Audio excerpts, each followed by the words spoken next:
जिस सवर्ण समाज ने भारतीय जनता पार्टी को फर्श से उठाकर अर्श पर बैठाया है, आज उसी सवर्ण समाज को अपराधी बनाकर खड़ा किया जा रहा है। क्या धर्म के नाम पर दिए गए आपके श्रद्धा के चंदे पर डकैती डाली गई है? और क्या आप इस बात से बेखबर हैं?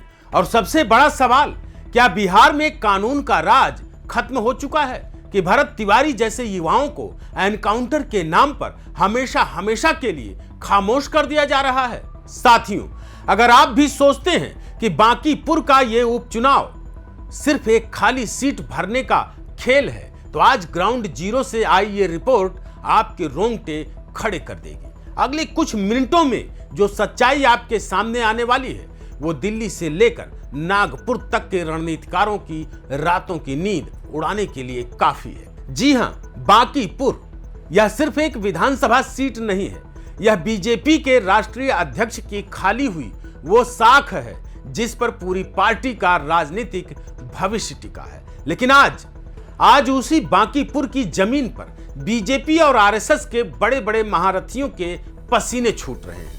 नमस्कार, आप देख रहे हैं YBN बिहार झारखंड और मैं हूं आपका दोस्त अजीत आनंद। ग्राउंड जीरो की जो रिपोर्ट हमारे हाथ लगी है, उसने पूरे बिहार के राजनीतिक गलियारों में हड़कंप मचा दिया है। जिस सवर्ण वोट बैंक ब्राह्मण, राजपूत, भूमिहार, कायस्थ और बनिया समाज को बीजेपी अपने जेब की बपौती समझती थी, आज वही समाज सड़क पर उतरकर हिसाब मांगने की तैयारी में है और हिसाब मांग रहा है। सवाल पूछा जा रहा है कि आखिर कब तक हिंदुत्व के नाम पर, धर्म के नाम पर, पार्टी वफादारी के नाम पर सवर्ण युवाओं की बलि चढ़ाई जाएगी? आखिर कब तक सवर्णों के सब्र का इम्तिहान लिया जाएगा? आज बांकीपुर की हवाओं में गुस्सा है, आक्रोश है और एक ऐसा बगावती तेवर है जिसने बीजेपी के शीर्ष नेतृत्व के पैरों तले से जमीन खिसका दी है। आखिर ऐसा क्या हो गया कि बीजेपी का सबसे अभेद्य किला कहे जाने वाले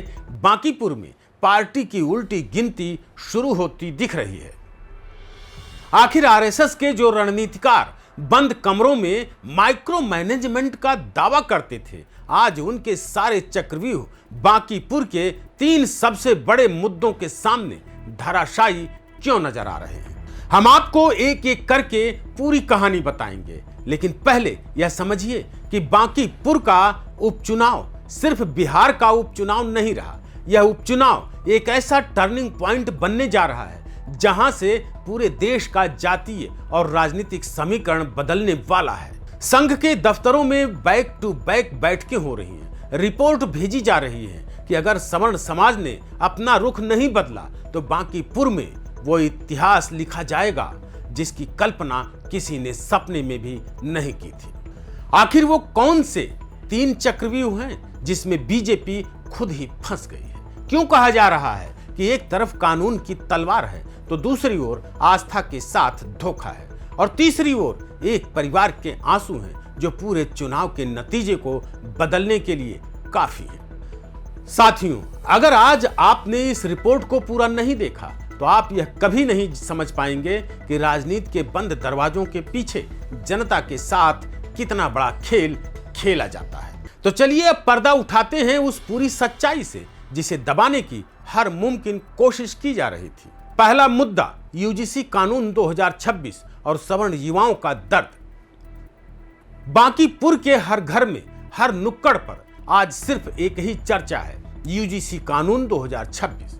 इस कानून के ऐसे कड़े प्रावधान सामने आए हैं जिसके तहत सवर्ण युवाओं को बिना अपनी बात रखे सीधे निशाने पर लिया जा रहा है। स्थिति यह बन गई है कि सवर्ण छात्रों को अपनी बात रखने तक का अधिकार छीन लिया गया है। कायस्थ समाज की बौद्धिक जमात हो या भूमिहार और ब्राह्मण समाज के युवा, राजपूत, सब सवाल पूछ रहे हैं कि जिस सरकार को उन्होंने अपना खून पसीना देकर चुना, वही सरकार उनके बच्चों को अपराधी की श्रेणी में खड़ा करने वाले कानून पर खामोश क्यों है? यह गुस्सा अब वोट की चोट बनकर निकलने को तैयार है। दूसरा मुद्दा, राम मंदिर चंदे में गड़बड़ी और आहत हिंदू आस्था।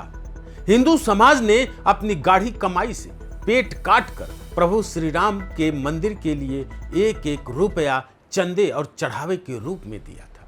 लेकिन जब बांकीपुर के राम भक्तों के सामने चंदा चढ़ावा में गड़बड़ी और चोरी की रिपोर्ट सामने आई तो सवर्ण और बनिया समाज का दिल दहल गया।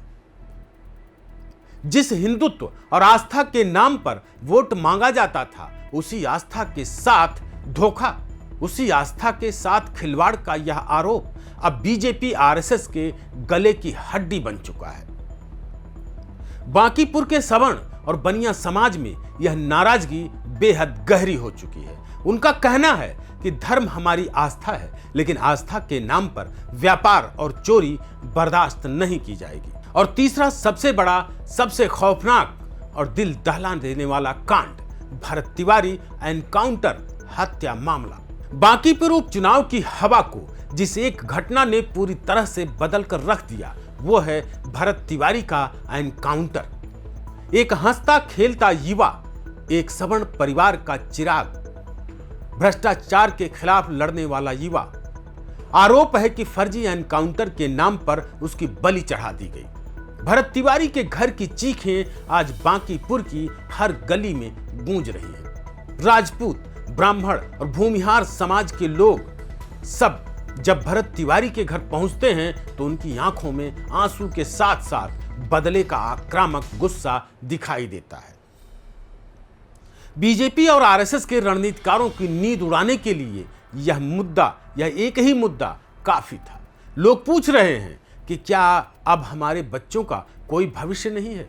क्या एनकाउंटर ही कानून व्यवस्था का एक लौता चेहरा रह गया है? अब जरा बांकीपुर के जातीय समीकरण को समझिए, जिसके आधार पर यह तय माना जा रहा है कि बीजेपी की उल्टी गिनती शुरू हो चुकी है। बांकीपुर सीट पर सवर्ण वोटर्स निर्णायक भूमिका में हैं। कायस्थ समाज भारी संख्या में निर्णायक भूमिका निभाता है। भूमिहार एवं ब्राह्मण समाज चुनाव का रुख मोड़ने की ताकत राजपूत और बनिया समाज में है। जीत हार की चाबी अगर बांकीपुर का यह पारंपरिक सवर्ण वोट बैंक, जिसमें कायस्थ, राजपूत, भूमिहार, ब्राह्मण और बनिया समाज शामिल हैं, एकजुट होकर बीजेपी के खिलाफ खड़ा हो जाता है या वोटिंग का बहिष्कार कर देता है, तो बीजेपी का यह सबसे बड़ा किला ताश के पत्तों की तरह ढह जाएगा। यह सीट किसी आम नेता की सीट नहीं है, यह पार्टी के राष्ट्रीय अध्यक्ष का गढ़ रही है। अगर यहां से बीजेपी को हार मिलती है या वोटों का अंतर गिरता है तो संदेश साफ जाएगा। सवर्ण समाज अब किसी के बहकावे में आने वाला नहीं है। ग्राउंड जीरो की रिपोर्टिंग और जनता का आक्रोश साफ बता रहा है कि बांकीपुर विधानसभा उपचुनाव 2026 केवल एक विधायक चुनने का चुनाव नहीं है, बल्कि यह सवर्ण समाज के स्वाभिमान, राम मंदिर के चंदे के हिसाब और भरत तिवारी को न्याय दिलाने की लड़ाई बन चुका है। क्या बीजेपी इन तीन बड़े चक्रव्यूह को तोड़ पाएगी या फिर बांकीपुर से शुरू होगी एक नई राजनीतिक क्रांति? आप इस पूरे मामले पर क्या सोचते हैं? क्या यूजीसी कानून 2026 और भरत तिवारी एनकाउंटर पर बीजेपी को सवर्णों के गुस्से का सामना करना पड़ेगा? अपनी राय नीचे कमेंट बॉक्स में जरूर लिखें। वीडियो को लाइक करें, शेयर करें और इस सच को देश के कोने कोने तक पहुंचाने के लिए चैनल को तुरंत सब्सक्राइब करें। नमस्कार।